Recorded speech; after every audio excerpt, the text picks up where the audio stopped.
significant amounts of money on. All right, Vijay, and before we talk about the gold and silver prices, let's talk about JewelSouk, because that's a new platform that has come into the markets. It has been launched as the biggest online platform for buying and selling of bullion, jewelry, and of course solitaires as well. The owners boast that it's not just a normal buy and sell platform, but it also will facilitate price discovery and transactions. Saurav Bhattacharya, who's president JewelSouk, now joins us along with Chetan Bafna, who's founder and CEO at the company as well. Well, Saurav, let's start with you first. And what's your sense really coming in for this one? It's a big brand, it's a multi-brand one. How many categories or how many number of people are online on this one with you right now? In the whole spectrum of multi-brand and multi-category within the jewelry marketplace, in the online world, there are fundamentally very few options. And JewelSouk is an answer to that. Very clearly, through JewelSouk.com, we will be able to reach out to consumers at large across the globe. What it does is that being a multi-brand, multi-category, you are able to offer across categories within the jewelry spectrum of fine jewelry, fashion jewelry, solitaires, coins, and so on. So therefore, for every consumer and every consumer's varying need state, there is a solution. So the bouquet is large, the spectrum of opportunity is significantly larger. Saurav, so what brands are you catering to right now? A lot of people online on this. Do you see further participation coming in? At this point of time, where we are 5 days old, we have almost over 50 brands and almost 25,000 pieces. I mean, if I don't include the solitaires as part of this, 25,000 pieces and 50 odd brands across an entire span of fine, fashion, artifacts, watches, and so on. So it's a pretty impressive width to start with. But I'm sure moving forward, we aspire to become the world's largest jewelry marketplace catering to the globe. Saurav, when we spoke earlier, you talked about the Make in India concept as well and how you are implementing that with your B2B solution here or concept here. Would you want to talk more about that? Surely. I mean, in line with the governance direction to propagate the whole concept of Make in India, today, as I talked to you about the B2B aspect of it, today several such retailers, several such jeweler partners would be able to source, supply and reach out to a larger diaspora, not just within the country, but across the globe. As a result, the consumption, both domestic as well as internationally, would definitely go up. I mean, Indian styles have a huge demand across the world as well as in India, of course.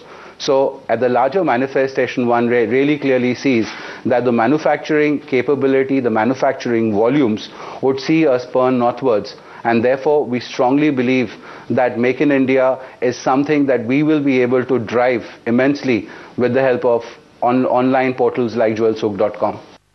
Fair point, Saurav. And that thing about Indians buying really puts it across, because even with the 14% decline in 2014 as in sense of demand, India really headed the global demand when it came to gold.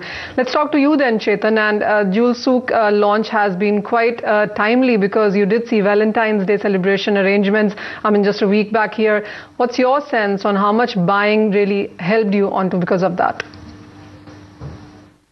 Yeah, so for Valentine's, if you've seen, we've already started our activation.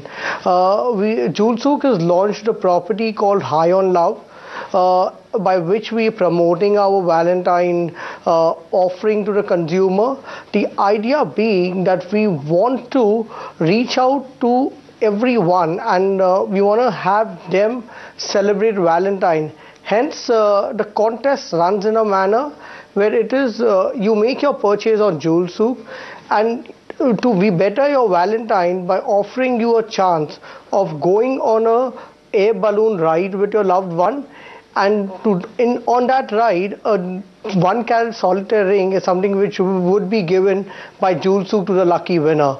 And this we are supporting by digital as well as we doing print campaign for the same contest. All right, Chetan, I hope you do many more of those schemes as the days come by. But what categories are most in demand when it comes to jewelry? Are you looking at affordable? Are you looking at high-end? What really are people buying? So the category, if I talk about category in the jewelry space, rings followed by earrings followed by pendant sell the most. So if of 100%, I would say 35-40% contributes to ring as a category. Another 20 to 25% goes to earrings, and about 15% goes to pendant.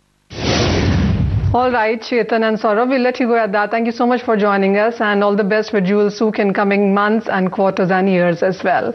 But before we end the segment, Vijay, what's your sense? Because the demand is still there, the prices have seen some easing as well. What's your sense on where the gold prices could be headed from here?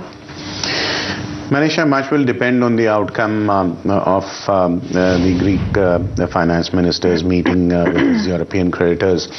If at all matters get resolved amicably and there is a sign, not necessarily of a written agreement, but signs thereof, my guess is risk on high risk demand will come back, and you'll see industrial metals going up at the expense of bullion, in which case bullion prices will retrace somewhat. And even if they were to basically rally up from here, the 27,250 to 27,400 levels on gold will remain a resistance to watch out for. And where silver is concerned, the 39,400, give or take 200 rupees here and there, will be a meaningful resistance for the bulls to overcome.